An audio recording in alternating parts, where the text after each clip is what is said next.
When I was 6, a man with no face killed my mother in front of me. For the next 3 days, that man would torture me. I still have the scars today. I don't know if it was the pain of the experience or the trauma of seeing my mother eaten, but most of my memories from that time are either blurry or non-existent. The no-face man kept me tied to a chair in the living room with a large piece of duct tape over my lips. After I hadn't been at school for a few days, my teacher, Miss Smith, called the police. When I heard the officer knocking, I started to scream. Though the tape over my mouth kept me silent, I wanted them to save me. The no-face man, who had been ripping the toenails off of my feet and making me eat them, snapped away from my suffering into the door. He made a chuckling noise and spoke in a hushed whisper. Foolish pig. He pulled himself back onto his feet and made a quick stride to the front door. His feet making a soft pitter-patter on the carpet, he reached the front door and slowly pulled it open.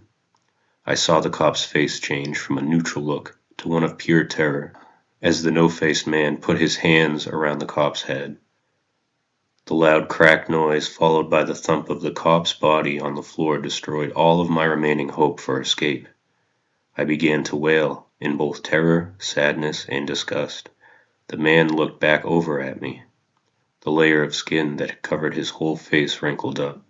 It looked like he was smiling. The monster dragged the body of the cop beside my mother and looked back at me. He moved so close to me that I could feel the warmth of his body on my face. He reached his fingers up to my mouth. He grabbed the piece of tape and violently ripped it off. This cruel removal left my lips torn and bleeding. I moaned in pain and my own blood wet my lips.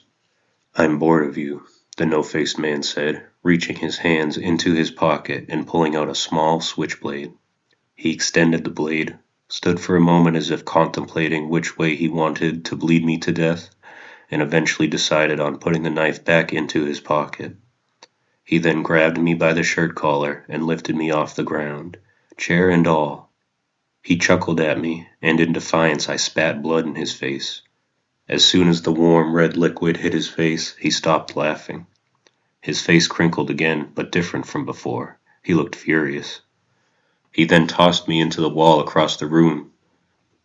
The chair smashed on contact with the wall. I collapsed onto the floor. My back felt hot and my body ached. I tried to stand up again, but my legs were too weak from the past few days' torture. The no-faced man was walking towards me, his pace slow as if to taunt my inability to save myself. I then locked eyes with the policeman's body. His eyes glazed over. If I hadn't heard his neck snap or see his body fall, I would just think he was very sleepy. I looked farther down the cop's body to see his pistol, and suddenly I felt a glimmer of hope return to me. I crawled on my hands and knees to the gun, my survival instinct being the only thing that kept me alive. I reached it and went to pull it out of the holster, but the no-faced man got on top of me. I grabbed the gun and pointed it at him. He pulled out his knife and went to stab me. I pulled the trigger, but the gun didn't fire. Instead, the knife sunk into the side of my cheek, and he quickly pulled it out, chuckling. I pulled my arms to the side and struck the side of his head with the gun. He stumbled back. Looking at his head, there was a single trickle of blood that was running down his head fast. I didn't wait to find out what he would do next if he got up, and crawled to my front door. I heaved myself up and opened the door. I then stumbled out into the street and did the only thing that made sense to me at the time: cry. My tears ran for my mother, the cop, and for myself. The neighbor's son Rick saw me in the street and pulled me inside his house and called the cops.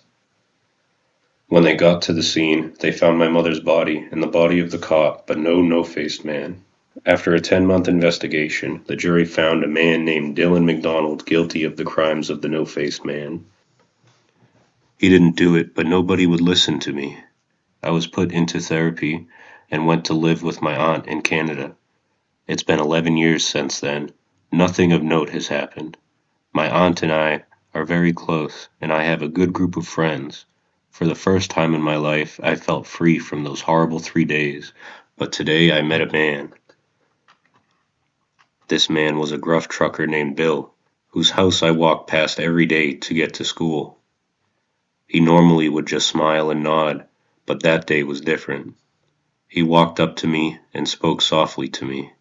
"Be careful, son. Mad shit is about to go down."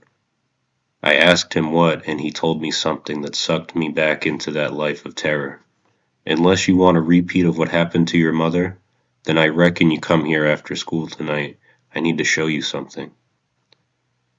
I stood there in silence, the words trapped in my thought. I pushed them out with a murmur. "How do you know that?" The man looked around us, eyes piercing and strong. "I'll explain everything to you. Just come down here tonight, okay?" I nodded and he slapped my back. "All right, kid, be on your way." I walked to school like normal. When I got there, I met with my friends. I did my best to act normal, but I was worried the whole time.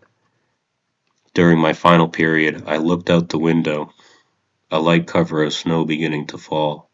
The field outside was starting to become white. I remembered the look of horror my mother had when the no-face man strangled her, and the glazed-over eyes of the cop. I looked at my hands. They were trembling. I clenched them tightly, looking out the window again. I saw a young boy walking with his mother down the sidewalk. The boy looked overjoyed at the sight of new snow. He plopped down to make a snow angel. His mother watched and smiled. I felt a ping of determination fall over me. I would not let what happened to me happen to anyone else. After school, I ran to Bill's place and loudly knocked on the door. He opened it and I asked, with my voice full of determination, "What did you want to tell me?" Bill smiled. "Come on in, son. You have a lot to learn."